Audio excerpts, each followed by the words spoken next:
Pitcher Nail Down. I'm Jason Gilbo at JGilbo11. With me is Spencer Limbach at Spencer_JL. Talking pitchers on tonight's slate, and there are a ton of options. And really, I mean, top to bottom, you got kind of anything you want. There are some value guys in good spots. Obviously, we get another duel of Bumgarner and Kershaw, so that's going to be a fun one. As far as pricing differences go, I think you and I were talking a little bit before the show about Kershaw, over $13K on DK, 12,800 on FanDuel there. Going to be one that's kind of site dependent for paying up for the big dog tonight. Yeah, I mean, I think he's more of a FanDuel play. It's really tough to work that in on DraftKings. And I don't even think he's really a lock on FanDuel. I mean, obviously you can put him in there and feel really good about it, even in this matchup that isn't exactly, prime for him. I mean, it's still Kershaw, and he's still going to do his thing. But there's a lot of pretty good pitchers in the mid-range and, a little bit cheaper than that. So I don't think you have to go with Kershaw. You can go a little bit cheaper, upgrade some of your hitters, and still feel really good about your lineup. Yeah, I definitely agree with you there. And kind of kicking things off here, 7:05 game, Mariners and the Yankees. You got the Yankees, who are small favorites, minus 135, over-under of 8. Nate Carnes, Luis Severino, two guys that I'm not really intrigued with on tonight's slate, especially Carnes. Severino, a decent arm, maybe on a shorter slate would be in play for me, but just with the other options tonight, neither really on my radar. Right. I'm actually going to probably target these two guys in some spots, especially Carnes there in Yankee Stadium. And it's not so much that I don't like either of these pitchers. It's just that they are pitching in Yankee Stadium, and as we saw the first week of the season, I mean, that's kind of a little league park in the corners there, down the foul pole. So, I mean, one mistake in a pitch, couple runners on, they could really blow up pretty quickly. So, yeah, definitely a stay away from me. Yeah, I definitely agree. I mean, with those big bats, the Yankees are hitting well. And also I mean, Seager, Cano, Cruz, all capable of going yard off Severino. So I'm definitely with you there. Next game here, we got Nationals and Phillies. Joe Ross against Jeremy Hellickson. Washington, small favorites here, minus 136, 7.5 over-under. Joe Ross is an intriguing play tonight. He's one that's kind of a borderline cash SP2 for me on DK. GPP play for me on FanDuel. It's weird that he's kind of an identical guy to his brother Tyson as far as pitching style, and he's got a great matchup against the Phillies. Obviously, a decent strikeout rate team. A friendly matchup for many pitchers last season, and that'll continue to be the case this year. Yeah, I really like him tonight, but I'm reserving him more for tournaments only, especially on FanDuel. Like you said, this is a decent number 2 pitcher on DraftKings if he makes the rest of your lineup work. He's one of the few cheaper picks that you can actually feel some confidence in tonight. But just the fact that he's a younger guy on the road has me a little bit leery. I'm sure I'll be fine. I mean, this Phillies team really isn't that good, but it is a hitter-friendly ballpark. So, I mean, just balancing those things out adds up to more of a tournament play for me. But, I mean, he does have upside. You can't really deny that tonight. Pretty good strikeout rate against a strikeout-prone team. So, definitely on my GPP radar, but I just don't trust them enough in cash games.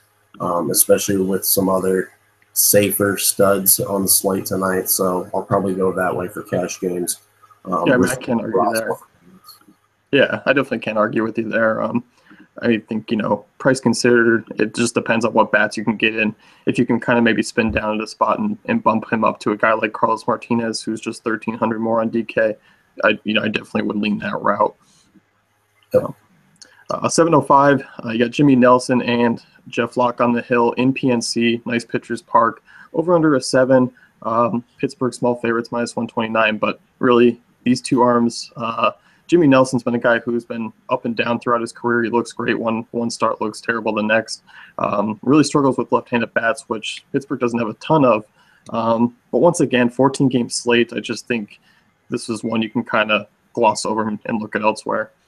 Right. I mean, I'm in agreement with you. I saw some optimizers like Jeff Locke tonight pitching in that ballpark there that kind of suppresses right-handed power. But I just don't think he has the strikeout upside that you really want on a slate like tonight, where there's just so many pitchers who do have that upside. So, yeah, I'm basically glossing over this game for pitching purposes. Yep. Next one, you got 7-10, the Mets and the Indians, Bartolo Colon and Cody Anderson there. Over-under of 8, Cleveland small favorites. I'm a little bit surprised at the over-under of 8, just because you're a game in Ohio, a little bit cooler weather. Two arms that, aren't great, but they are average and can get the job done. I think both are guys that are pretty low upside plays. But I guess, if you want to go with an SP2 route, both are cheap.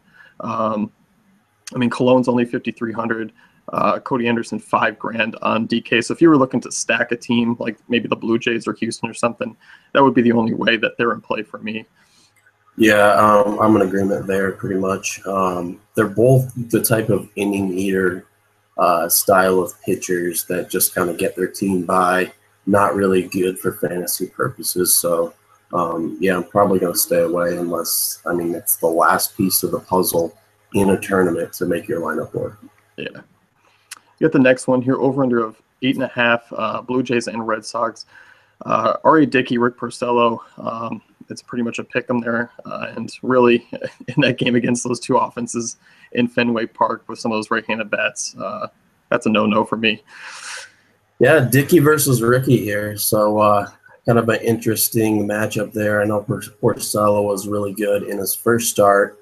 Don't think he'll have that same type of luck tonight against Toronto. So this is a game where you're looking at the hitters, not really the pitchers. Yeah, Porcello, outside of facing Bautista twice with those 2 homers, he held his team in check for the most part over 6 innings, and it was the Sox to do the damage on that side. So I'm definitely staying away from that one. Looking at the other games here at 7-10, Braves and Marlins, Williams Perez, Wei-Yin Chen. Chen is a heavy favorite, minus 174, over-under of 8. Obviously, a Braves offense that's not very good against southpaws, mainly because their bigger bats are on the left side there. I like Chen. I think he's going to be a serviceable guy this season in some spots. On a slate like tonight, I just, with the other options, I don't think the strikeout upside's there. A win's probably likely, but he's kind of priced around too many other guys that I like a little bit more. Yeah, when I wrote my article this morning, The Pitching Pulse, he was on my short list of guys to put in there, but ultimately didn't make the cut because of that. I don't know if he has a lot of upside, even though this is a good matchup against the Braves, pitcher-friendly park there in Miami. So you have to really like those things. Chen's more of a fly ball pitcher, and this ballpark should keep, the ball in the yard, I should say. But I don't know if he has the strikeout potential. The Braves, they don't really strike out that much as a team, even though they're not a great hitting team. So he's a guy you could look towards if you're diversifying with several tournament entries.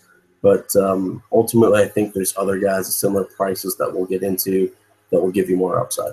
Yeah, and then one name to really mention is Joe Ross, who is cheaper than Chen on both sides, and he does have that strikeout upside that you're looking for, and is a guy who should come away with a win as well. So I'm kind of just making the pivot there. But as you said, if you're looking to be a little bit different, Chen's in a good spot to do that. And on the other side of that game, I'm actually looking to attack Williams Perez with quite a few Marlins tonight who are in good spots. So I can't say anything good about him. Definitely not a bad strategy there. Anytime Williams Perez is pitching, it's good target against him. Yeah. Next one here, 7-10, White Sox and Rays. Jake Odorizzi takes on Chris Sale. 6.5 over/under. White Sox are small favorites there at minus 111.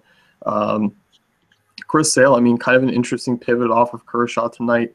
On DraftKings, he is $800 cheaper. DK is where he has the big price difference. He's $12,200 compared to Kershaw's $13,700. He's another guy I think is more so in play for GPPs just because there's a couple names that we haven't talked about yet that I like a little bit more in cash just because I can get a couple more extra hitters in my lineups. Yeah, I feel weird that Chris Sale's in a great matchup here. Should feel pretty confident in him, but I don't really know if I'm going to have much exposure at all tonight. Outside of tournaments, maybe a couple lineups if I'm making like 10 lineups or so. And I don't know how I feel about that really, but I mean, there's just other guys. I mean, I could either bump up to Kershaw on FanDuel. I mean, there's a big price difference on DraftKings, so that's probably where Sale is the most feasible. But I mean, Zach Greinke's cheaper, Carlos Martinez cheaper, Joe Ross. I mean, some other guys that we're going to get into. It's just weird. He doesn't really blend into my lineup very well, so I don't know if I'm going to have much exposure really. Yeah, I'm definitely with you there. I mean, kind of feeling things out here early in the day. I mean, Sale's obviously in a great spot against the Rays offense that they do strike out a little bit more against Southpaws, which helps. And obviously, Sale doesn't need much help for punch outs, with what he does. But overall, I mean, it's also a game that if you're looking for a win, I don't think Sale's in the best spot to get a win and get you those extra 12 points on FanDuel, just because you got the White Sox offense that's better than last year, but still Jake Odorizzi is still a decent arm who can kind of hinder this side. So if I'm looking for a win on FanDuel with those 12 points, it's probably not going to be with Sale. Next one here, 805, Orioles and Rangers, Martin Perez, Vance Worley, over under 9. I think I know the answer from you. Are you looking at any of these guys? I am looking at these guys to give up home runs to the hitters.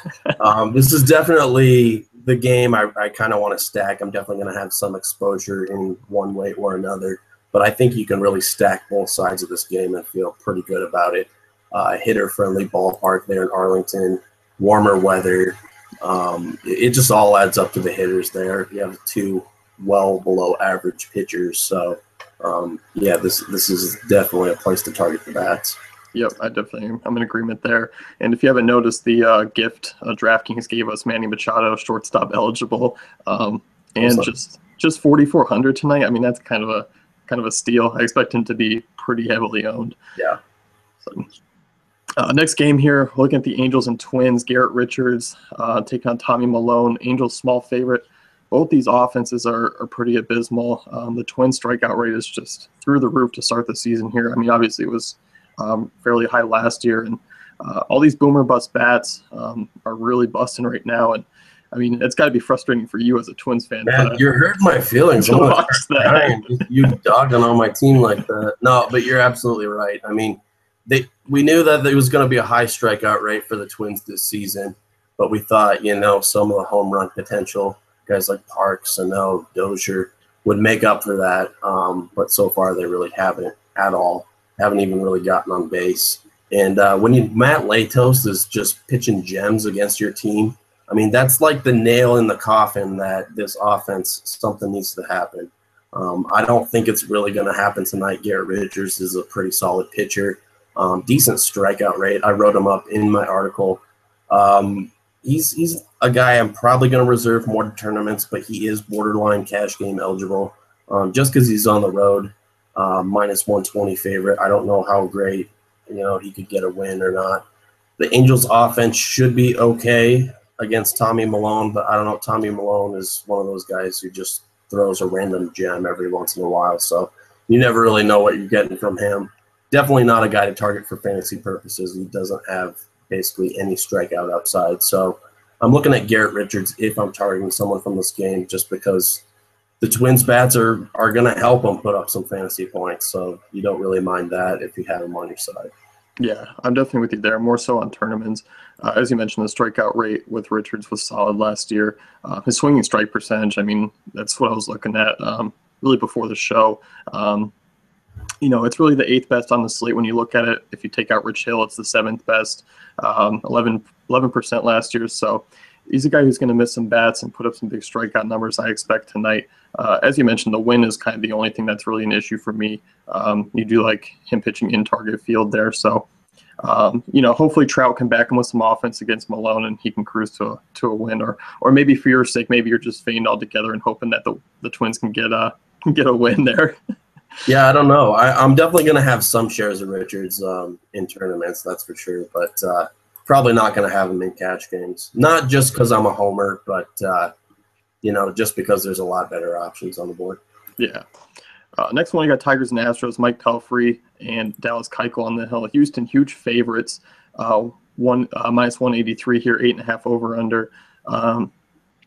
game being in at Minute Maid, Keuchel, just because it's a full slate, it's obviously going up against a tough Tigers offense that's heavily right-handed with all those lefty mashers 1 through 5 there.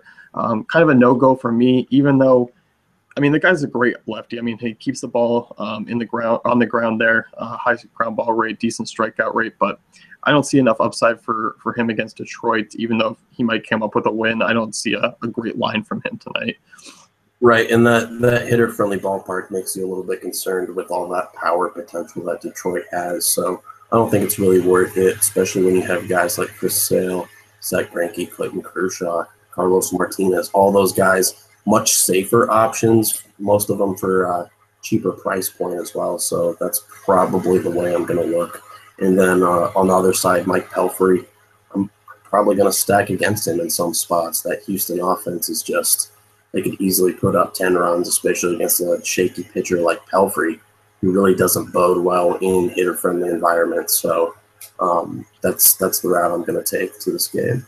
Yeah, we saw that last year. Pelfrey really struggled on the road last season. Obviously, Minute Maid one of the friendlier ballparks, and I think the reason why Houston has such a heavy favorite is because Pelfrey's on the hill and they're expecting plenty of runs. I think if you did want to be different tonight, you could look at those Tigers bats, guys like JD Martinez and Upton. If you wanted to be, if you're making multiple lineups and want to be completely contrarian, I think they're going to be fairly well owned. 8:15, we got the Reds and Cardinals. We got Melville versus Martinez.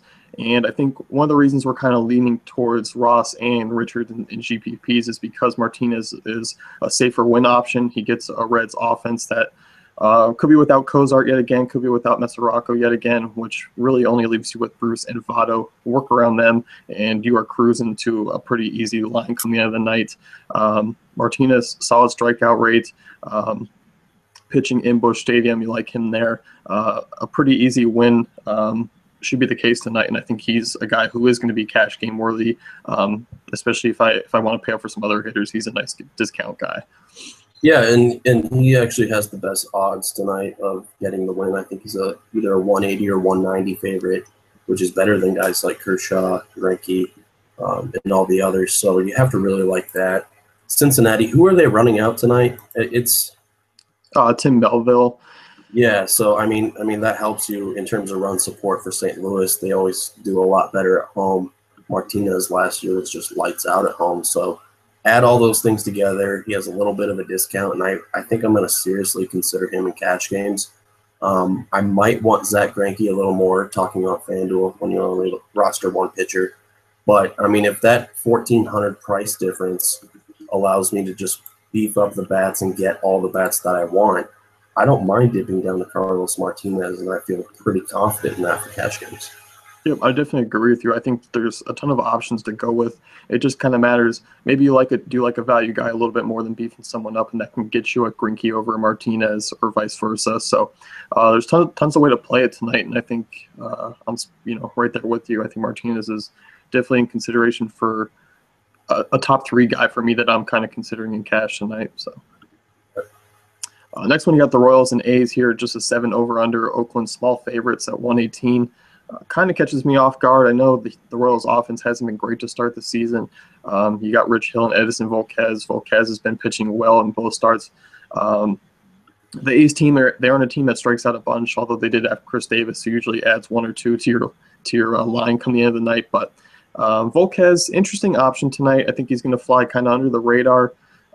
He's a little bit cheaper on both sites. He's 7,600 there on DK. And then looking on FanDuel, I lost him here. 8,100, but I think he's in a decent spot tonight. I'm not sure the strikeout upside's there against Oakland, but worthy of a quality start. And I think it's basically being a pick'em, which kind of leads me off him a little bit. But if you're looking to be different, I think Volquez is actually in a good spot to be lower owned. Yeah, and I don't mind him. I just don't love him. I think I'm going to pivot elsewhere for tournaments. A guy like Garrett Richards we just talked about would be kind of the equivalently priced pick with a little more upside, in my opinion. Even though I think Volquez, he is in line again for a pretty decent start against the Oakland team that their offense really hasn't shown up this season. So I just don't know if he has that strikeout upside that we're really looking for in tournaments. especially when that's the format that we're targeting him in. On the other side of it, Rich Hill had a great game last time around. 10 strikeouts, 6 innings. Not the most efficient outing, but definitely put up a nice fantasy line. Different story this time around against the Royals, who don't really like to strike out. They're just a pesky team. Not really targeting Rich Hill at all tonight. Maybe in a tournament to be different, but that's only if I'm making like 20 entries and he's on 1, maybe.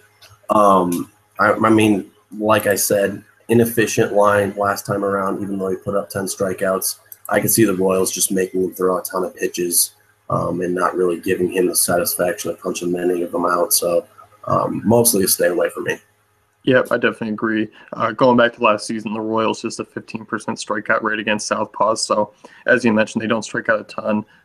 They are a patient offense, and really 1 through 9, they just kind of wear you out. So, I definitely in agreement there. It's a stay away situation. Next game, 10-10. This one, I'm excited to watch this one. You got Bumgarner and Kershaw facing off against each other yet again, over under a 6. And I joked on the slate breakdown. I'm kind of hoping Bumgarner, I could roster him as a hitter tonight because he's the only hitter I see getting anything done off Kershaw. Yeah, that's about right, as crazy as it sounds. But, yeah, I think both of these guys are fine to go ahead and roster. Bumgarner probably less so than Kershaw, I mean, just because it's Clayton Kershaw. And Bumgarner kind of falls back behind all these other guys that we mentioned for that reason. He's an underdog tonight, probably not the best situation to get the win. And, I mean, he was a little bit shaky coming out his first 2 games, so we don't really know what to expect of him tonight. The Dodgers, of course, pretty solid throughout their lineup, so they could find a way to give him some fits or at least prevent him from a huge fantasy outing. So Kershaw's definitely the pick here. As we said early in the show, it's just a matter of finding the right cheap plays to complement him and just kind of mixing and matching and trying to make that work. So after the show here, I know I'm going to definitely be scrounging up for those cheap plays, trying to make it work. But, I mean, if I can't, I feel pretty confident in a guy like Zach Greinke or Carlos Martinez anyway. Yeah, I definitely agree with you. And, looking at that Dodger offense, they are a team that did get a few bats back. You're looking at Yasmani Grandal, Howie Kendrick, some more guys, also Kike Hernandez, who can hit from the right side. I don't believe they were in against that first matchup against Bumgarner. So a little bit more healthier, a few more lefties that won't be facing Bumgarner this time around. So I'm in agreement. I just think Kershaw's the guy to go with out of these two. And as you mentioned, Bumgarner just kind of falls behind a lot of those names tonight just because points per dollar wise, they just rank atop for me. Right. So 1040, Diamondbacks and Padres, and Zach Greinke, James Shields, another low over under 6.5. Arizona, stronger favorites here. As the day's going on, it's kind of moved up a little bit and more in their favor, minus 141. Greinke coming off 2 bad outings. But I'm looking for him to bounce back. You're looking at the Padres offense. That's essentially a little league offense at this point. You just saw that after the previous series, especially more so yesterday. But Greinke should be able to get his first win here and tame his Padres offense. And I'm looking at him as one of the better plays above 10K tonight on both sides. Definitely. I mean, we kind of touched on him throughout the show. Padres coming off a horrible series against the Phillies where they made their pitching staff look, like all-stars pretty much. And now you have Greinke. He was solid last time around. I mean, tough matchup there against the Cubs. Obviously, the season opener, he was sick or something, or maybe he just made that excuse. I don't really know. Either way, Arizona's a really tough place to pitch, for the hitter-friendly park there. And for just, getting your stuff to work, getting the movement on the ball, that's kind of a difficult adjustment for a guy like Greinke coming into that environment. So now he's on the road in one of the best pitcher-friendly environments in San Diego, facing an anemic offense. You just have to really like that, and you have to really like the discount you get for those 2 kind of shaky starts. So this is an excellent bounce-back situation for Greinke tonight. And one thing that I'm kind of debating in my lineups is I'm just going to ask you, Obviously, this isn't the only way you can go with your lineups, but it's just kind of a fun hypothetical just to kind of look at lineup configuration. Would you rather have Zach Greinke and a guy like Troy Tulowitzki or J.J. Hardy, someone in that price level on FanDuel for shortstop? Or would you rather go with Carlos Martinez as a pitcher and put Carlos Correa in at shortstop?